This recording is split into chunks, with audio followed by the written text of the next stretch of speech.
Okay, y'all. So thank you for being here and welcome. It is my pleasure to introduce and welcome Limayra Castro, she, her pronouns, who will be speaking on decolonizing fat phobia in ourselves, self-assessment introduction. So Limayra has a bachelor's in psychology from CUNY Lehman College and is currently a high school counselor and a co-facilitator for an all-girls group.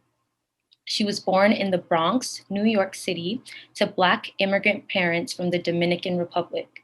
Limayra's interests of studies are Black fatness, Black Latinx erasure, and Black mental health. As a fat Black woman, she fights for fat liberation and decolonization of fat phobia within ourselves. Please welcome Limayra Castro. Hi, everyone. I'm Limayra Castro. Today I'll be talking about fat phobia and how it shows up in different ways. I'm going to share my screen now. So everyone drop a 1 in the chat if you heard about fat phobia before, or drop a 2 in the chat if you haven't heard of fat phobia.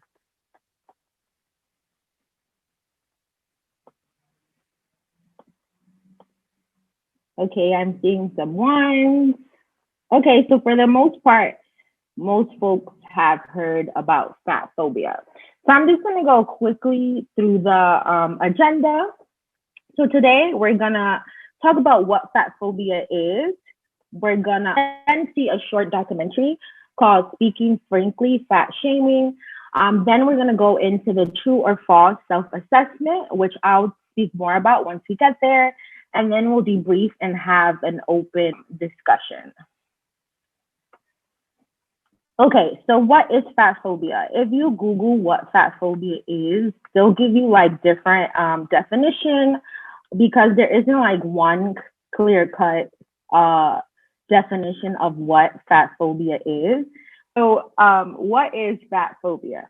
Fat phobia is the fear or hatred of fat bodies, which includes negative stereotypes and discrimination against fat people. Fat phobia could be perpetuated through media representation, diet culture, medical institutions, the fashion industry, and sexual, romantic, and platonic relationships. So platonic relationships could be like friendships, work relationships, basically any relationship that may not have sexual or romantic components.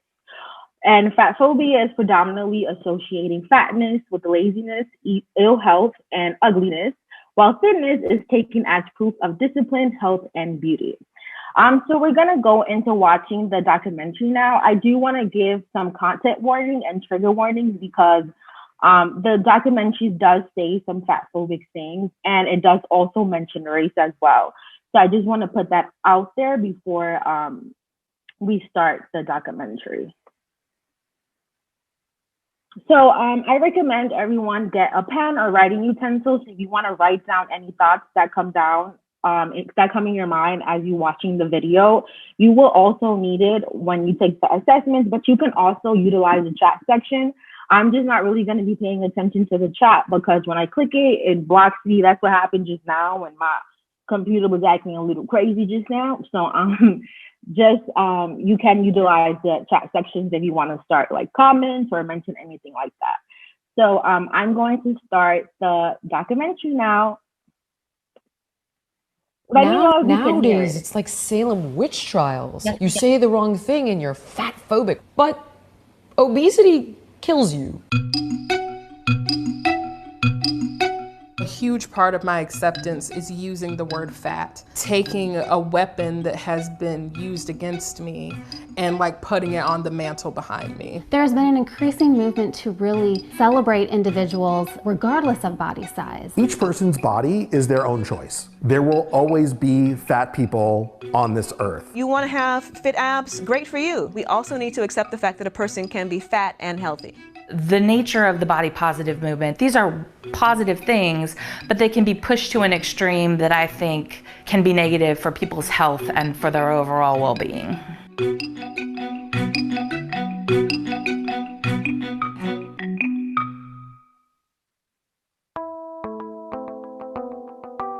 My name is Jessamine Stanley. I run The Underbelly, my yoga studio.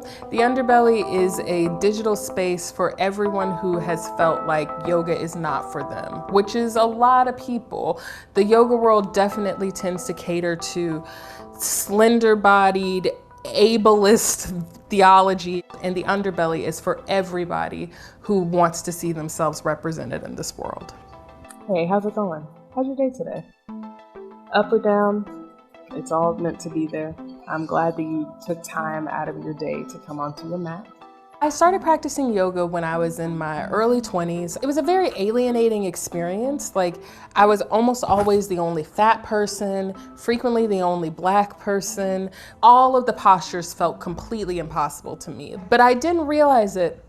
So much of my anxiety and my depression was really coming from not allowing myself to live outside of the boundaries that I defined for myself.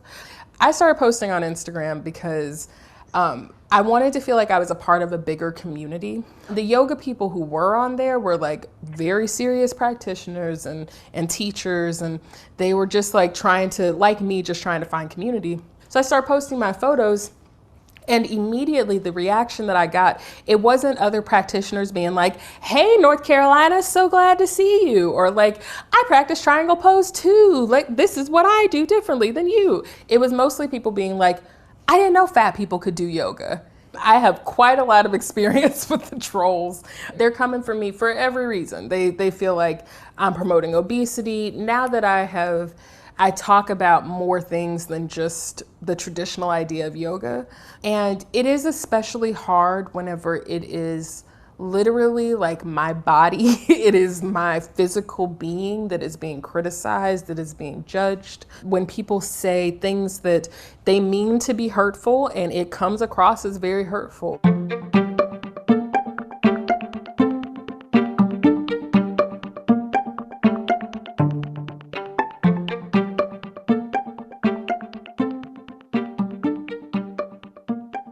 Obesity on its own contributes to hundreds of thousands of premature deaths in the United States every year, and if we factor in its contributions to all of the major chronic diseases, the number is staggering. My interest in obesity as a public health physician is because it's a canary in the coal mine of chronic disease. Where you have higher levels of obesity, you have higher levels of diabetes, you have higher levels of hypertension, you have higher levels of coronary artery disease, you have higher levels of cancer, you have higher levels of dementia, you have higher levels of degenerative arthritis, and on it goes. And having this conversation during a pandemic, we also need to note that obesity is on the short list of leading risk factors for a very bad outcome if you get COVID. So it's not just a chronic risk to health. During an infectious disease crisis, it's an acute threat to health. Obesity has been a really tough problem to fix because when we address it clinically, it does not alter the fact that it's actually a cultural malady. You have rampant obesity where culture does this wrong. And it's never been clear to me that clinics can fix what cultures are in the business of breaking. My name is Rebecca Poole, and I am a professor in the Department of Human Development and Family Studies at the University of Connecticut, where I am also the Deputy Director of the Rudd Center for Food Policy and Obesity. My research specifically focuses on stigma and discrimination experienced by both children and adults who have higher body weight and larger body sizes. And we look at the effects of these experiences on their emotional and physical health. And we know from many research studies that weight stigma contributes to psychological distress and poor physical health. It increases depression, anxiety, substance use, suicidality, disordered eating, physiological stress, and weight gain. I think in our society, body shaming has become very socially acceptable. We see it in multiple forms of media, especially on social media, where we're at a place where people think it's fine to make derogatory remarks about someone's body. Did you see the cover of Cosmopolitan magazine that was widely criticized because they had a morbidly obese woman on who was a like in a bikini plus size model? Yeah. And they were challenging beauty norms, like, this is a person that's eating themselves to death. Fat shaming doesn't need to end, it needs to make a comeback. It's what goads people into saying, maybe I can do better, as opposed to, I'm always perfect the way I am, how dare you. Anytime I've met Bill Maher in person, he has been nothing but pleasant and kind and nice, which is why I found it so surprising that he or anybody thinks that fat shaming needs to make a comeback, because fat shaming never went anywhere. If making fun of fat people made them lose weight, there'd be no fat kids in schools and I'd have a six-pack by now, right? There's been an increasing movement to really celebrate individuals regardless of body size, and to really stop shaming individuals who don't conform to very stringent ideals of physical attractiveness, especially for women for whom thinness has been held up in our society as the ideal for decades. We know that many of the thin ideals that we see in the media are not realistic and do not reflect the vast majority of women's bodies in our culture. And so the body positivity movement has been an important voice to really challenge a lot of that negativity. Pick up this year's swimsuit issue of Sports Illustrated and heads up, you'll see some serious curves. They went all the way from like a 0 size way up to a 16, which is Ashley Graham. So it's making, pun intended, a big statement. And whether you like it or support it or not, whether you think she looks amazing, whether you say, hey, she doesn't belong in this magazine, we're all talking about it. You and I are talking about it. I'm Sarah Chawaya. I'm a plus fashion blogger and a consultant for brands that are moving to plus size. The morality of the word and of the concept of fatness is something that is really interesting, because for a lot of people it is very much about what they've been told is bad. And they've been told it's bad from early childhood, whether it's their mom saying, oh, I can't eat another bite of ice cream, I'll get fat, or seeing somebody shred for the summer, or you get the bikini body, and all these messages of what we must do to have a body that is beautiful and desirable. It's all focused on not being fat. Fat is the enemy, fat is bad. I've always loved fashion, and I did not know at that time that there was a plus fashion world. So when I discovered that, it felt like a game changer, and I wanted to be part of it. When you actually look at it with a more critical lens, you can see that fashion is something that is how people present themselves to the world, and that has so much power. And not having those options takes power away from people. For example, when I was working in a corporate law firm and I was unable to find a suit that fit me correctly, if the only options that are presented to you are akin to a tarp to cover up your gross body, that's going to send a message to you about your body is not worthy of being seen, your body is not worthy of being celebrated. For me, I wanted to push to have more sizes available so everyone can be on equal footing when it comes to choosing how they're going to express themselves to the world, choosing what armor they're going to put on each date. That has been denied to plus size people for a really long time, and when people are actually able to have that same access, you can see the difference in confidence and how people feel about themselves. Bloggers like me, we're often told that we're promoting obesity and that we are hurting the nation's health just by existing and by being okay with our bodies. 2019 seems to be the year of Lizzo. But it's her message on body image that has the singer-songwriter resonating far beyond the world of music. How long it took me to fall in love with this body and my butt was my least favorite thing about myself. And I learned to love it. And now it's the thing everybody can't stop talking about. And I love that they're putting images out there that we normally don't get to see, of bodies that we don't get to see being celebrated. And But why are we celebrating her body? Why does it matter? That's what I'm saying. Like, why aren't we celebrating her music? Because it isn't going to be awesome if she gets diabetes. In general, I don't celebrate anybody doing anything that I think compromises their health. I don't celebrate you smoking a pack a day. Doesn't make me like you any less. Doesn't make me think any less of you. Doesn't make you any less worthy, deserving, or beautiful. But it will kill you. I don't celebrate that. I was an overweight kid, and fitness was something that empowered me personally. And that's why I became passionate about fitness and utilizing it to help people live a better life. Biggest Loser is a interesting beast unto itself, right? Like, when the show began many years ago, I do think it was to shame people. Absolutely. We wanted to take the two biggest guys and crack them first. Pick it up, pick it up, pick it up, pick it up. 10. You think it's gonna be easy? Greg, run. Greg, if you don't run, I will pull Alex on the floor and I will break every bone in his body. Start running. This show is, at its core, about helping somebody who's morbidly obese lose weight. And that should be okay. Body positivity is like a spectrum, right? Like everything else. There's loving yourself, but then there's, I deny that I have room for improvement because I've been so hurt and so marginalized that I love this because it's so painful. We're like, you can't hurt me with this. It's mine now.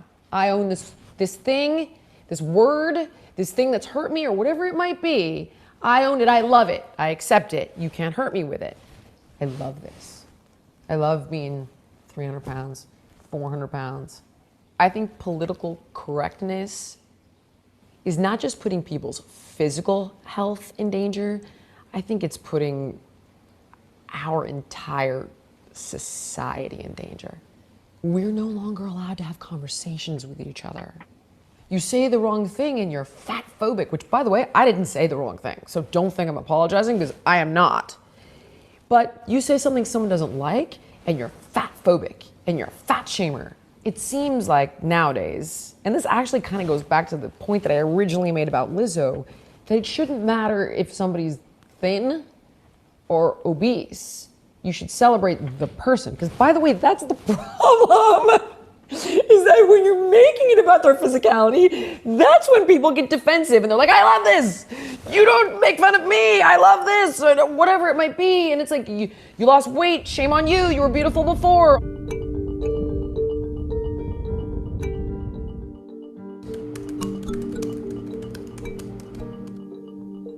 My name is Kelly DeVos, and I'm a young adult writer. I had just written this book, Fat Girl on a Plane, that was based on my experiences living through life in a fat body and some of the kind of discrimination that I felt that I had received and some of the negative experiences that I had. And it really drew heavily based on my own personal experiences. At the same time, I'd had this health scare. My doctor came and saw me and he revealed that I had type 2 diabetes, which I had never received that diagnosis before. And he was basically like, look, you have to lose some amount of weight in order to deal with this, or you're gonna have to be just permanently on medication for diabetes, probably for the rest of your life. And it's going to have some negative impact on your life expectancy. We had a pretty serious little argument there in the hospital because I thought, I feel okay, I'm active, I tried to eat generally healthy, and and I was kind of like, look, you can be healthy at any size. And he was like, well, maybe you can be, but you're not. Look at where you are right now. So I was in this situation where I was really, really scared about my health, but I was also fielding a lot of criticism of my book, specifically about telling a story about a character that wanted to lose weight. I got a lot of pushback from different people who felt that just telling a weight loss story was never acceptable. People in the body positivity community didn't want that narrative. There are prominent people that I really, really admired who were very negative about the book because they felt that it was never okay to show a character with a weight loss arc. It was never okay to show a fat person who wanted to lose weight. What I found was that I was being pushed out of these spaces where body positivity activism was happening. People that I really admired, other writers, body positive writers, fat positive writers, I was being asked to leave these spaces because I first of all felt that there were some scenarios where it was acceptable to want to lose weight. And so I started to kind of think that I think there is the potential for this movement to be harmful. I wanted to talk about how the nature of the body positive movement, the fat acceptance movements, these are positive things, but they can be pushed to an extreme that I think can be negative for people's health and for their overall well-being. Because of political correctness and polarization and the fact that we are a dumbed down, soundbite, say it if you can tweet it society, we have a really hard time dealing with two concepts simultaneously. We have a really hard time embracing nuance. Obesity is a leading predictor of health outcomes in the modern age. Period, full stop. It's just a fact. It's a fact of epidemiology. And unlike all the other major chronic diseases, obesity is highly stigmatized. We blame the victim. We do not blame people for their coronary disease, and yet it's a disease of lifestyle. It has much to do with whether they exercise, whether they smoked, how they eat. It's their fault. We don't blame them. It's a disease. We don't blame people for diabetes. We don't blame them for hypertension. On and on it goes. Obesity, we look at people, size them up, and blame them for it. It's wrong. Has to stop. But we also have to treat obesity as the health threat that it is. My name is Sabrina Strings, and I'm an associate professor of sociology at the University of California, Irvine. My most recent work is about the history of fat phobia in the Western world. People have to understand that for different communities in the United States and also in different parts of the world, people have a variety of different body compositions. Some people are more muscular. Some people are fleshier. Some people carry more weight in their waist. Other people more weight in their hips, thighs, butts. For a long time, physicians have known that Black women tend to be heavier than white women, but also tend to be healthier at heavier weights. The idea is that, well, by telling people that their bodies are wrong and they must transform them, we're really showing that we care about them. We want to help them. But in reality, it's just rooted in fat phobia. And that type of phobia, that type of stigmatization only contributes to worse health outcomes. People feel like they don't want to go to the doctor. It's a form of psychic stress. And there are many different types of stressors that we can all point to. Racism, sexism, those are among them. But fat stigma also is the kind of stressor that contributes to poor health outcomes.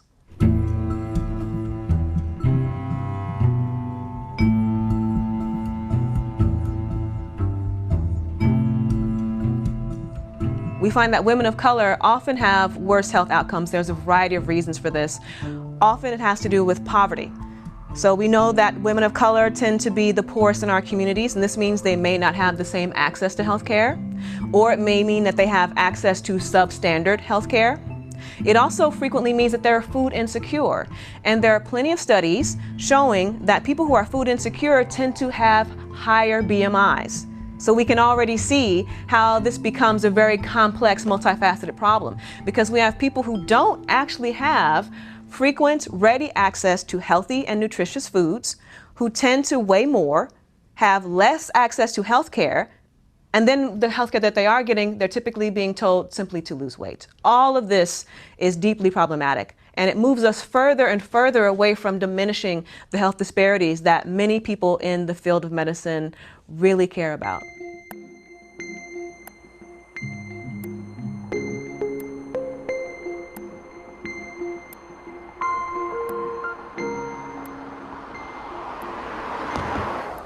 My name is Aaron Flores, and I'm a registered dietitian and certified body trust provider. I have a practice that focuses working with clients who are struggling with eating disorders and body image issues, and a lot of folks who are trying to pull themselves out of diet culture. I get a lot of people calling saying, hey, I need to lose X amount of pounds, or my health is a concern and my doctor said I need to lose weight.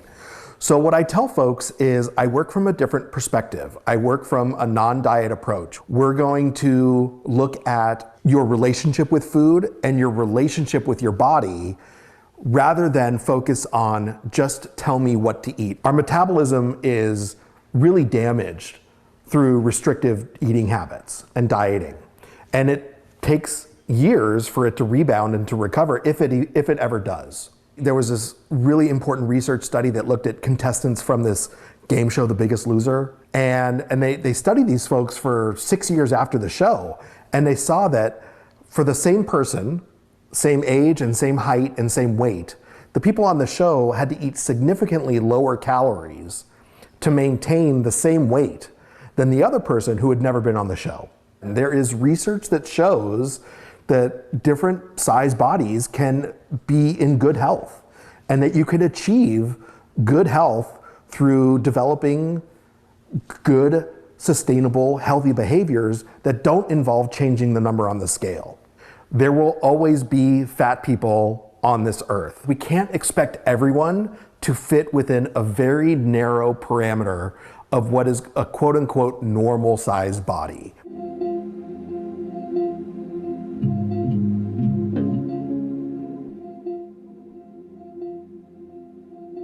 We've so normalized diet culture that we think it's liking ourselves to want to be on a diet, to want to fundamentally change the way that our bodies look. Being on a diet and nutrition are like very different things, because everybody should care about the fuel that they put into their bodies. Like that's not really up for debate. To say that people are just eating too many calories is so simplistic. There are so many people who've attempted dieting who, once they're done, their body has gained weight, and probably more from when they started.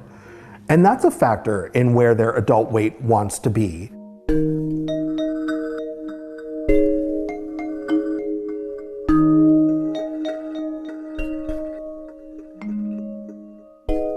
I think a lot of times healthcare providers don't know what to do. Do they talk about weight? Do they not talk about weight? There are some instances of a healthcare interaction or an appointment with a patient where weight is not necessarily relevant to the discussion, but there are times when it is. And so the message isn't necessarily don't ever talk about weight, but if you are going to bring it up, let's do it in a way that is respectful. Would it be okay if we talk about your weight today? What words would you feel comfortable using while we have this conversation? That sends a very different message to the patient than a doctor pointing to a chart and telling them with a pointed finger that they're obese and they need to lose weight. I've heard so many really sad stories about people coming in for a flu shot and getting a 10-minute lecture on weight loss.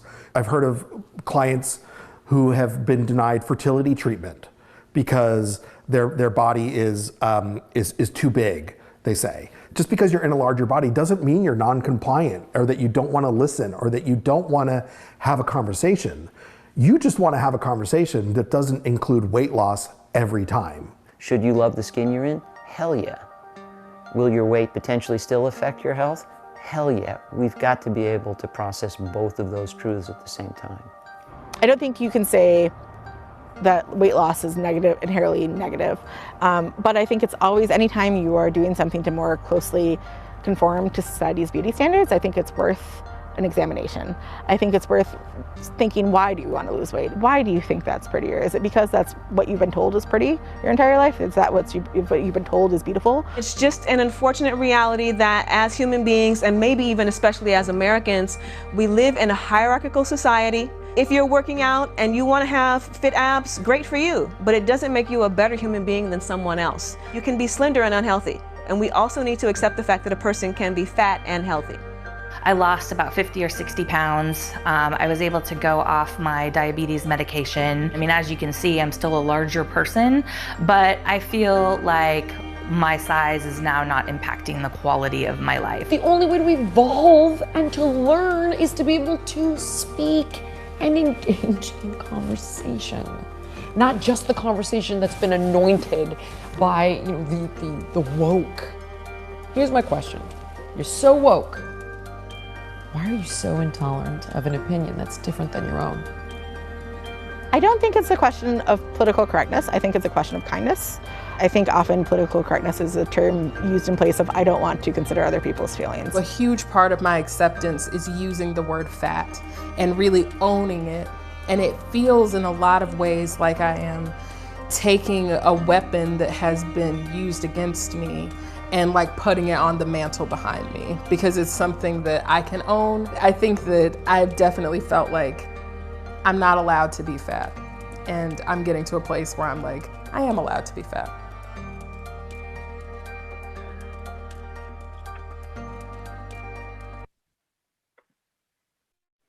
Okay, so that was a lot. The video came out in August of 2020. It received a lot of attention because the video sparked a lot of conversation about fat phobia and fat shaming, and it became evident, that folks had to stop being in denial about how impactful fat phobia is and how violent and abusive fat phobia is. Even in the way the woman who is the producer or the person of the Big Fat Loser, if you see her interactions with the fat people that she's essentially helping, it's very violent and abusive, and that is very detrimental to how fat people navigate their lives, which is why I decided to name my presentation Decolonizing the Fat Phobia in Our Self-Assessment, because a lot of things that we think are normalized are actually very fat phobic. And I think one of the ways that we can work to dismantle fat phobia is identifying these things. So the way the assessment is going to work is that you're going to see a statement on the screen. You can utilize the chat or your pen or paper if you want to do it privately, but essentially you're going to determine whether you think the statement is true or false. Afterwards, I'm going to explain to you why the statement is true or false. After we finish the entire assessment, we can debrief and talk about anything that comes to mind or if you have any questions. Can everyone utilize the thumbs up emoji and let me know that the instructions are clear? Nice. I'm seeing some thumbs. Good, good, good. Thank you, thank you, thank you. Great. So we're going to go now to the first statement. It's the statement, "You're not fat, you're beautiful," is fatphobic. True or false? Again, you can use the chat if you're comfortable, or you can use any private pen or writing utensil or on a piece of paper, anything you want to write on.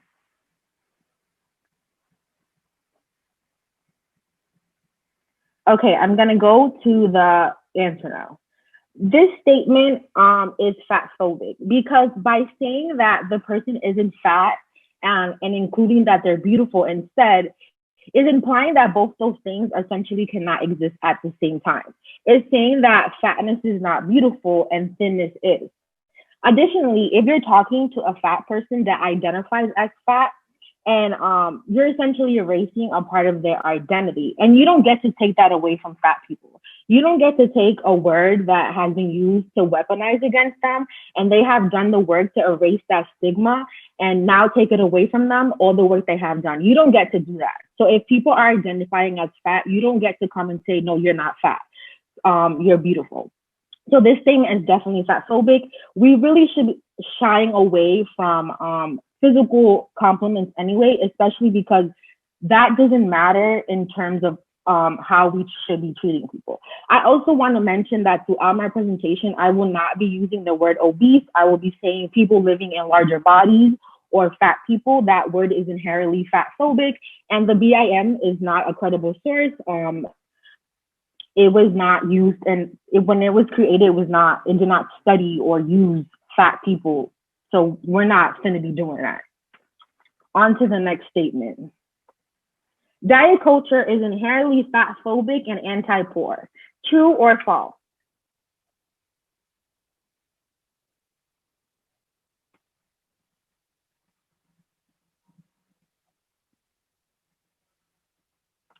So diet culture is a system this is true. Diet culture is a system that places value on weight, body size, and thinness. The diet culture industry has about a 60 billion gross annual income. That's a lot of money.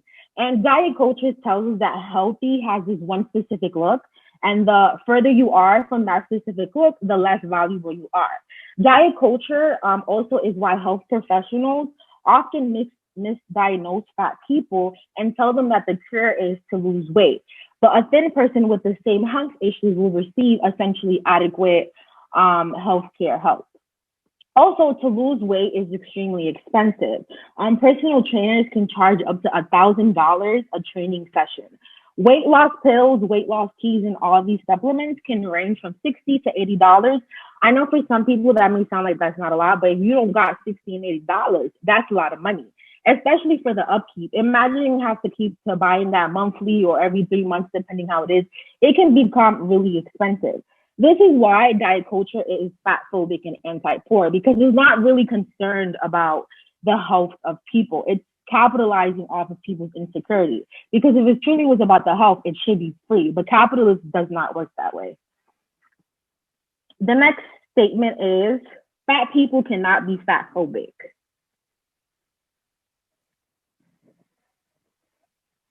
Is this statement true or false?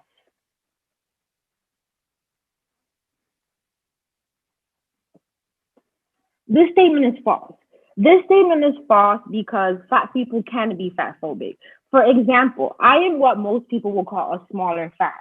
So smaller fats range from clothing sizes 1X to 3X, and bigger fats, which is what medical professionals would call obese, range from 4X and above. So I can be fatphobic in the sense that I could say, yes, I'm fat, but I never want to get that fat. So Also, I can be fat phobic, and when I talk about fatness, centering smaller fats and not centering bigger fats, which essentially we should be centering the most marginalized fat people. Also, in the documentary, Kelly DeVoy, she's a writer. She wrote the story Fat Girl on the Plane, and she was explaining how she was getting backlash from her story. But the issue with that is because her book focused on this two parallel like experiences, one being fat and her then the character being thin. As a thin character, she was very popular. She was had fashion sense. She had a sex life. She was glorified to be this amazing person. And Kelly described the fat person to be the opposite. But the reality is not all fat people are in distress. And our stories should not be those only kind of stories. So in the documentary, she did not explain why she was getting that backlash. It just seemed because she had weight loss that people were saying that she was no longer invited into the fat positivity movement, but that's not true. It's because her center specifically painted fat people like we were in distress, like we need somebody to come save us, like fatness is always a choice, and that is not true. So in that way, Kelly was also being fat phobic. So we want to be also mindful as the reality that all of us can be fat phobic to one another. Statement 4, we should be labeling food as good or bad because there is one universal diet. Is this true or false?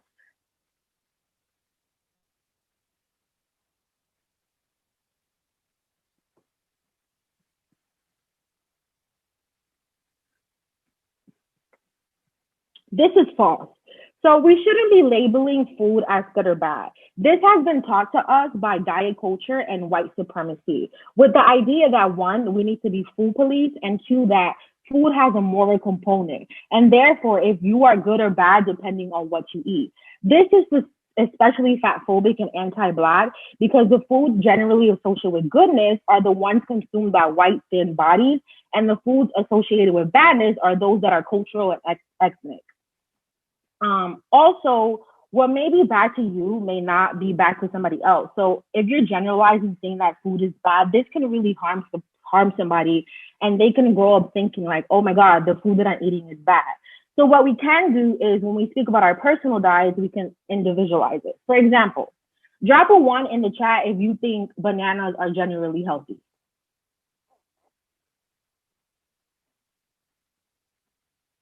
Okay. So my body hates bananas. I'm not sure why. Probably, I don't know. Whenever I eat bananas, I get really bad acid reflux. My stomach hurts. My body just doesn't like bananas. So some things that I can say is when I eat bananas, I really don't feel well. So I just avoid them. Or I can say I don't eat bananas because when I eat bananas, I get acid reflux. In that way, I'm not saying that food is bad. I'm not shaming anybody for eating bananas. And I'm speaking about my individual diet. We also have to shy away from this idea of giving food a moral component when these foods that are organic or healthy are generally grown by indigenous people who are underpaid and overworked. So how can we give food this moral idea when morally we don't even treat the people growing it correctly? That just doesn't make any sense. We're gonna go now to the next one. Giving fat people unsolicited weight loss and diet advice is helpful. True or false?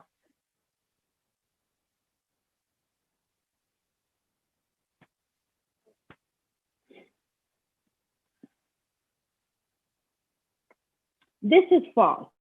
The statement is false, and giving giving fat people unwanted weight loss advice is fat phobic. 1, not every fat person wants to lose weight, and 2, not every fat person is fat because of what they eat. I know that most of us have heard thin people say, "Oh, I eat so much, but I'm not gaining any weight." It's genetics. That is the same way for fat people. Some fat people are fat just because it's genetics. There are fat people who live in bigger bodies because that's just the way that their body has to how their body knows to navigate the world. Also in the documentary, David Katz, he was one of the medical professionals. He said that obesity contributes to hundreds and thousands of deaths in the US. But the truth is, people living in bigger bodies die because of the subpar or lack of treatment that leads to these conditions. When fat people go to the doctor for headaches, for ear infections, for they are hurt, they're going to be told you need to lose weight. So of course, people will stop going to the doctor. Fat people will stop going to the doctor. They're not going to be giving any other type of exam. So this, of course, will lead to other things that go without being noticed. So it really annoys me when people say that fat people are dying because of these things, when fat people go to the doctor and rather than taking exams and doing what they would do for a thin person, they're always met with lose weight and that would cure it. I went to the doctor for something in my eye and they told me to lose weight and that would cure it. So rather than the thing is, like, the reality is fat people are always going to exist, like the person in the video said. So rather than medical professionals forcing down weight loss, they really should just start studying fat people and what their bodies need to be able to exist. Next statement. Though thin people do have privilege, it is not okay to body shame them. True or false?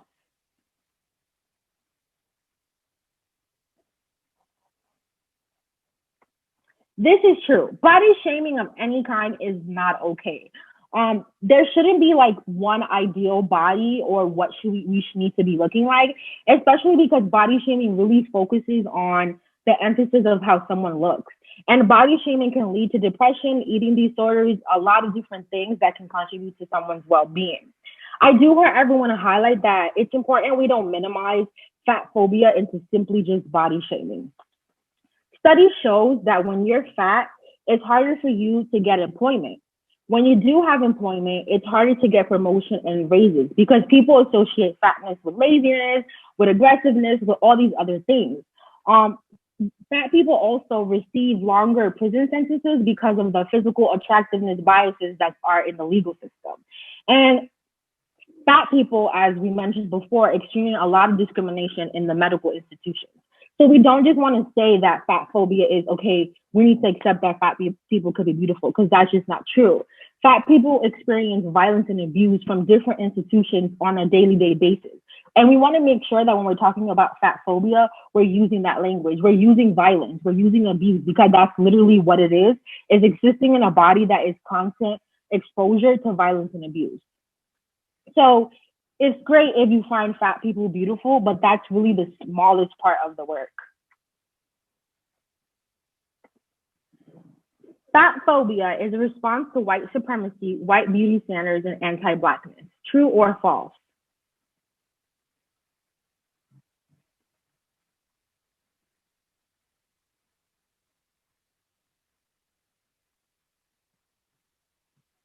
This statement is true. So between the 1500s and the 1600s, fatness was a sign of wealth, beauty, and fertility. If you look at paintings from that time period, you will see a lot of fat bodies being depicted. So as the slave trade began to rise, enslavers created racial categories aside from skin colors.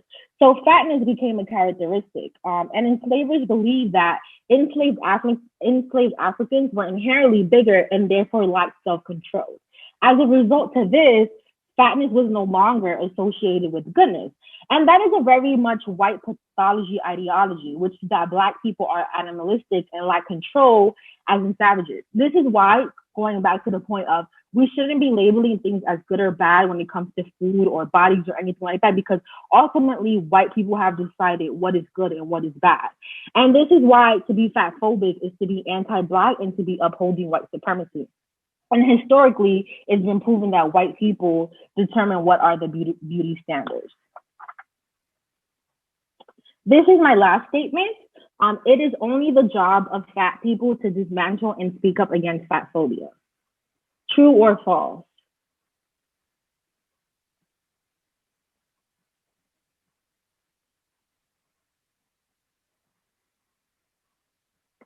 This statement is false.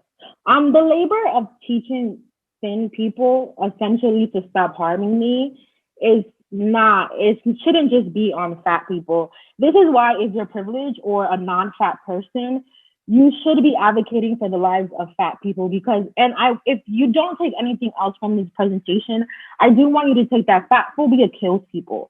It's not because of these other issues that were mentioned in the documentary of what we've been fed to believe, it's really because of the stigma that fat people experiences on their day-to-day basis.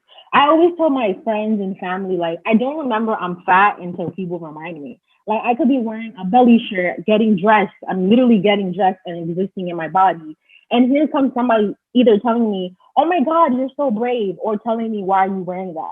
And the thing is that those two statements are fatphobic. And a lot of times people aren't aware, which is why it's important that we create space for fat people to talk about this. And at the same time, as a non-fat people, be advocating for the lives of fat people. So it's not hard being fat because I'm fat. It's hard being fat because of the impacts of society.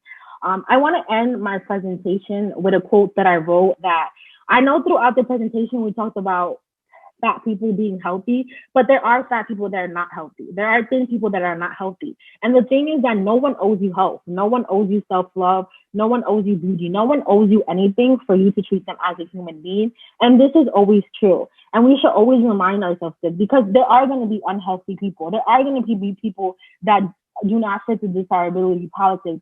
And we need to remember that ultimately that should not determine how we treat people. And I want to also mention something that Sonia Renee Taylor says, is that your body is not an apology. And the further you are to these ideologies of what beauty is, the more harm you will experience. And I just want all of you to know who do experience these things that it's okay, that it's you are worthy and you do matter, and nobody should treat you any less or less valuable because of that. Thank you.